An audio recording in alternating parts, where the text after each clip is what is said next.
कैसे सोच भी ये कैसे सकते हैं कि आप पाकिस्तान की लैंड ले सकते हैं? हम तो ये कह रहे हैं कि तो फिर डर क्यों रहे हो भाई? सुने तो सही ना, द प्रॉक्सी वॉर क्या मतलब क्या होता है? प्रॉक्सी वॉर क्या होता है कि मुझे तो पता है प्रॉक्सी वॉर पाकिस्तान 70 साल से कर रहा है, मुझे तो एटलीस्ट पता है।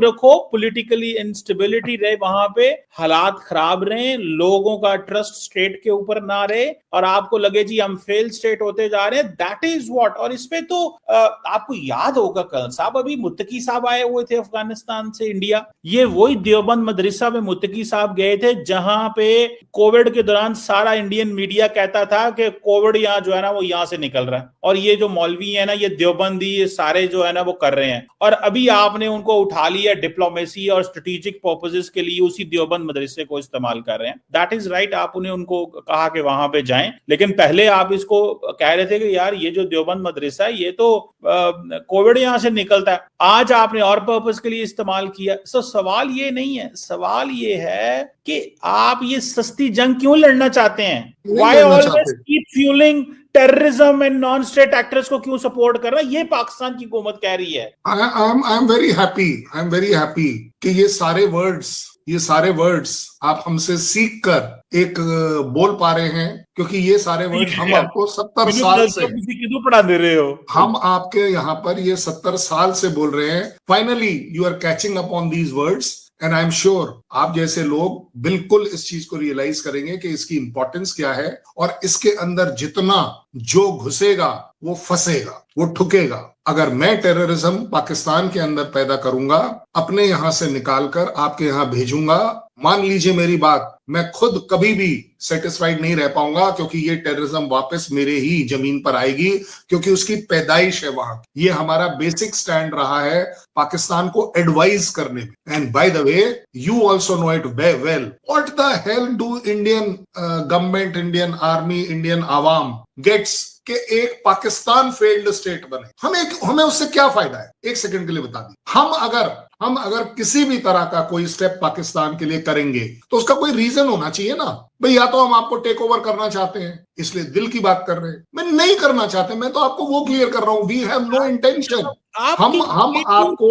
हम आपको फेल्ड स्टेट क्यों करें? उससे मुझे एक बताइए, पाकिस्तान, इंडिया को क्या फायदा है? हम देखें इस खिते के अंदर कौन सा ऐसा मुल्क है, साउथ एशिया की बात ले लें जहां भी हम बैठे हैं, सार्क के अंदर, आपने सार्क को क्यों डिसमेंटल किया? पाकिस्तान की वजह से। सार्क को क्यों नहीं चलने दिया? पाकिस्तान की वजह से। क्यों? कि Pakistan wants to keep a check on India power. हम कहते हैं कि हम इंडिया को इस खिते का पुलिस देंगे, हम नहीं पुलिस देंगे आपको, आप ये जो यूनिलैटरल चीजें करती हैं हम नहीं करने देंगे आपको। ये कहते हैं कि आप कहते हैं पाकिस्तान नेपाल बने, भूटान बने, मालदीव्स बने, हम नहीं बने भाई वो तो करो ना, मैं प्रूफ दे रहा हूं, वो तो मैं प्रूफ दे रहा हूं ना कि हम नहीं कर रहे हैं ये चीज जो आप बोल रहे हो। आप गलत, आप देखो पता है क्या है प्रॉब्लम, क्या है ये, मैंने आपको एक बार और भी कहा था, जिस दिन आपके बाल थोड़े सफेद हो जाएंगे ना एक्सपीरियंस के साथ, आप एकदम से रियलाइज करेंगे। वो मैं देख रहा हूं लाइन, वो आपने बड़ा बढ़िया बारीकी से पेंटिंग करवाई है, सिल्वर लाइनिंग जिसको बोलते हैं। लेकिन ज्यादा बड़ी बात यह है, कमर चीमा साहब, समझने की कोशिश करिए। मेरा सवाल आपसे बड़ा छोटा सा है, हम आपको फेल्ड स्टेट क्यों करना चाहेंगे? अब आपका कहना है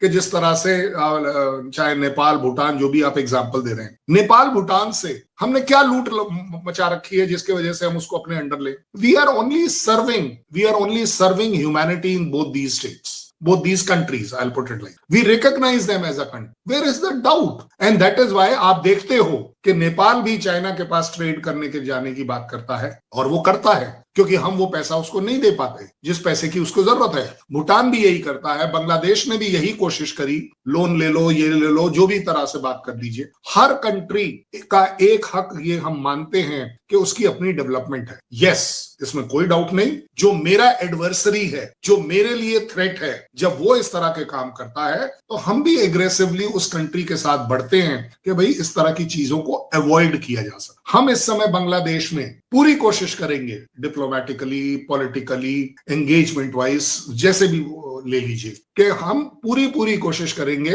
कि आपके, चाहे वो चेयरमैन साहब क्या बताकर वहां गए हैं या आईएसआई वहां क्या कर रही है, वो जो स्टूडेंट प्रोटेस्ट की बातों के पीछे कौन था कौन नहीं था, हम उन्हें एजुकेट जरूर करेंगे, उनको अवगत कराएंगे, उनको एक्सपोज करेंगे इस बात पर कि देखिए आप किस तरफ जा रहे हैं। आप आपको क्या मिल सकता है, क्या नहीं मिल सकता।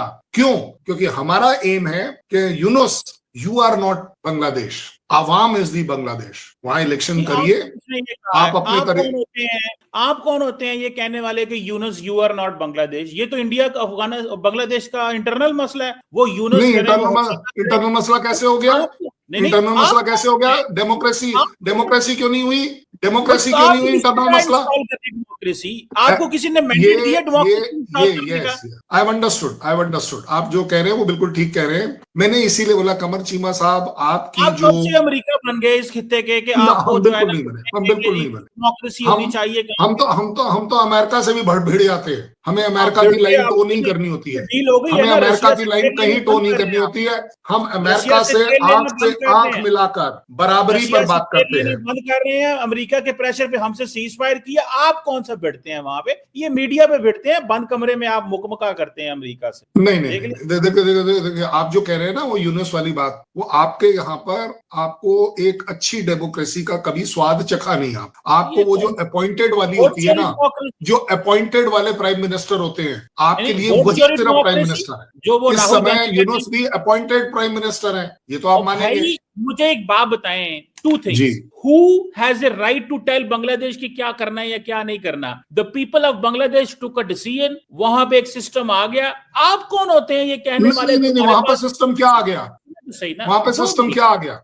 मैं मेरा पॉइंट सुन ले फिर बोलिएगा। मैं कल साहब ये कह रहा हूं, आप कौन होते हैं बांग्लादेश को बताने वाले कि यूनुस तुम सही हो, गलत हो, वहां पे जमहूरियत होनी चाहिए, वहां पे क्या होनी चाहिए? पहली बात। और दूसरी बात, ये जो आप इंडियन डेमोक्रेसी की बात करते हैं, ये वोट चोरी वाली डेमोक्रेसी जो राहुल गांधी आजकल कह रहे हैं कि हर जगह से वोट चोरी किए हैं, और वो कहते हैं इनकम्बेंसी फैक्टर हर जगह होता है, ये नरेंद्र मोदी का इनकम्बेंसी फैक्टर क्यों नहीं हो रहा? क्योंकि ये तो सारे मरे हुए लोगों को इसने वोट बना दिए हैं और ये ठप्पे पे ठप्पा लगाए जा रहे हैं। अब हमें तो पता नहीं, आप ही बता सकते हैं, आपके घर से आवाजें आ रही हैं और आप वोट चोरी डेमोक्रेसी आपके पास है और आप यूनुस को बता रहे हैं वहां पे क्या होना चाहिए। आप बताइए। वो हम इसलिए बता रहे हैं क्योंकि Yunus is not a seasoned politician, पहली बात। दूसरी बात, यूनुस कि अगर पिछले 70 साल की लाइफ देखी जाए तो उसमें से उसने बेचारे ने 10 साल सिर्फ बांग्लादेश में गुजारे। मैं आपको बड़ी जिम्मेदारी से बता रहा हूं। उससे भी बड़ी बात, हमें मालूम है कि हमारी एक रिस्पॉन्सिबिलिटी, एक मॉरल रिस्पॉन्सिबिलिटी बांग्लादेश के लिए इसलिए भी है कि हमने उस देश के, उस बंगाली मुस्लिम के साथ खड़े होकर उसको वो आजादी दिलाई है जिसमें अत्याचार हो रहा। और हमारा अपना शक नहीं है, हमें शक नहीं है, हमें विश्वास है इस बात का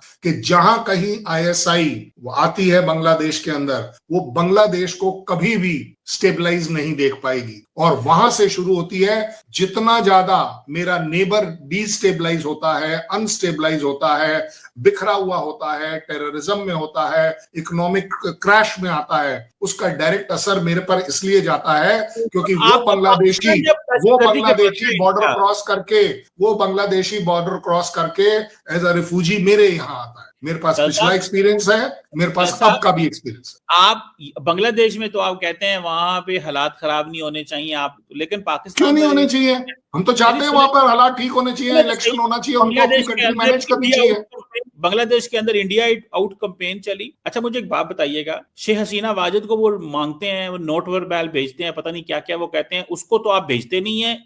एक ऑफेंडर, एक क्रिमिनल जिसने वहां पे कत्लो गारत की, वहां की अदालतें और फॉरेन ऑफिस आपको कह रहा है कि उसको भेजें, आप कहते हैं हमने नहीं भेजना। आप चले बांग्लादेश की जमहूरियत ठीक करने, मतलब आप एक उनकी क्रिमिनल को पकड़ के आपने अपने पास पनाह दी हुई है रियासत ने, स्टेट ने, और उल्टा आप वहां पे जाके कहने लगे हैं कि तुम्हारे पास ये ठीक नहीं है, ये ठीक नहीं है। कम से कम पाकिस्तान तो ये पाठ ना पढ़ाए कि कौन क्रिमिनल है या नहीं है जिसको आप पाल रहे हैं। आपके यहाँ टॉप 20 UN डेजिग्नेट टेररिस्ट में से 17 टेररिस्ट आपके यहाँ पल रहे हैं। ये मेरा एडमिशन नहीं है, ये आपकी कंट्री का एडमिशन है। बट बात चल रही है अगर हसीना की, तो जनाब एक बिल्कुल लेड आउट प्रोसीजर है जिसमें हमने भी हार्डली को वापस ले लिया ना। अब वो आपके बारे में बताएगा कि किस तरह से क्या था। हमारा एक बंदा और गया, हम चौकसी को वापस ले रहे हैं ना भाई। There is a procedure. और एक बात बताइए, एक आर्मी चीफ बांग्लादेश ने शेख हसीना को अपने हेलीकॉप्टर में बिठाकर इंडिया ही क्यों भेजा? आप बता दीजिए। आपको क्या लग रहा है हम उसे लेने गए थे? आपका ये एसेट शेख था, हसीना वो है। आपका मैं एसेट आपको था, याद दिला दूं, आपने ले मैं लिया। आपको याद दिला दूं, ये शेख हसीना वो बच्ची है जो शेख मुजीबुर रहमान की बेटी है, और इस बेटी और उसके बाप को बचाने वाले इंडियंस थे, इंडियन सोल्जर्स थे आपके जो एसेट पैलेस खत्म में हो से गए जाकर बांग्लादेश के। लेकर आए थे, उनको आखिरी बचा कर सवाल, लाए थे। एक अब सवाल। आगे बात नहीं, शेख हसीना के कैरेक्टर की बात हो रही है, गलत हो सकती है वो, कोई डाउट नहीं है। एक बात बताइए, एक टर्म वो कर गई, दूसरा टर्म भी कर गई, तीसरा टर्म भी कर गई, अब जाकर आपको रियलाइज हुआ कि वो टेररिस्ट है। अच्छा एक बात अब बताएं, जाकर who is उसके to decide this? आप एक काम करिए, देखिए ये सिर्फ सेंसेशन क्रिएट करने वाला शो नहीं है, इसमें बड़ी अच्छी बातें करी जाती हैं। मैं आपको गारंटी दे रहा हूं, आप अभी गूगल कर लीजिए और बता दीजिए शेख हसीना के टाइम में इकोनॉमिक डेवलपमेंट बांग्लादेश की कहां थी और Who अब is to कहां है। decide she is a criminal or not? The people of Bangladesh, the constitution of Bangladesh। और आपने यहाँ पे बैठ के कहना है कि जी हसीना इंडिया के सेफ हाउस में रहेगी, तो वो ठीक है। मतलब कल साहब इमेजिन करें, is there any law? जब मतलब आपको यूनस कहता है कि हसीना इज नीडेड इन इंडिया, उसको बंगाली कोर्ट्स मांग रही हैं, आप कह रहे हैं कि नहीं हम नहीं भेजेंगे, आपने अपने सेफ हाउस में रखा हुआ है। ठीक बात है, हमने रखा हुआ है, आपके पास कोई जवाब नहीं हम है। तो बस एक्नॉलेज कर रहे हैं ना। एक सवाल ऐड हाँ कर ले। बोलिए। डू यू थिंक के हसीना चली गई, इंडिया के अब बांग्लादेश में ऐसा कोई एसेट नहीं है? डू यू थिंक कि आपके एसेट खत्म हो गए वहां पे? किसने बोल दिया हमारे एसेट खत्म हो गए? बिकॉज बांग्लादेश की आवाम इज माय बिगेस्ट एसेट। ये वो आवाम है जो 2 दिन की चांदनी, जो इस समय आईएसआई दिखा रहा है वहां, वो 2 दिन की चांदनी दिखेगी, उसके बाद सेंसिबिलिटी आएगी। ज्यादा बड़ी बात जो आपने कहा है कि सेफ हाउस में रख रहे हैं, we morally dare tell you कि यस हम रख रहे हैं, हमने दुनिया को बताया हुआ है। ओसामा बिन लादेन की तरह नहीं कर रखा है कि आपकी मिलिट्री एकेडमी के नीचे उसको रखा हुआ है। किस मॉरल राइट के साथ कमर चीमा ये बात बोल सकता है कि पाकिस्तान मुझे इस बात पर क्वेश्चन करेगा? पाकिस्तान मुझे उस पर क्वेश्चन कर रहा है जिस देश को हमने आजादी दिलाई है, आपके पाकिस्तान की एट्रोसिटीज से दिलाई है। आप पता है क्या कर रहे हो? आप सिर्फ यूनुस को सुन रहे हो, आप आवाम को नहीं सुन रहे हो। हमारी एक जिम्मेवारी आवाम के लिए इसलिए है, आज अगर बॉर्डर खोल दूं, आज अगर करोड़ों के हिसाब से बांग्लादेशी हमारी कंट्री में आने के लिए वहां बैठे हैं। नमस्कार दोस्तों, एक और वीडियो में आपका स्वागत है। बेचारे कमर चीमा की इतनी बेइज्जती, फिर भी कमर चीमा अपने जिहादी हरकतों से बाज नहीं आ रहा। कमर चीमा की मुंह पे लालत है, 50 लालत। कर्नल साहब ने पाकिस्तान के जो कमर चीमा है उसकी पैंट उतार ली, पर कमर चीमा को फिर भी समझ में नहीं आ रहा। कमर चीमा पता नहीं कैसे गलत को भी सही ठहराता रहता है। पाकिस्तान कुछ भी करे फिर भी कमर चीमा सही है। जो भी हो, कमर चीमा की बेइज्जती देखने में बड़ी मज़ा आई। आपको कैसा लगा वीडियो में बताइएगा, और ऐसे वीडियो देखने के लिए चैनल के साथ जुड़े रहिए और देखते रहिए लेट्स टॉक।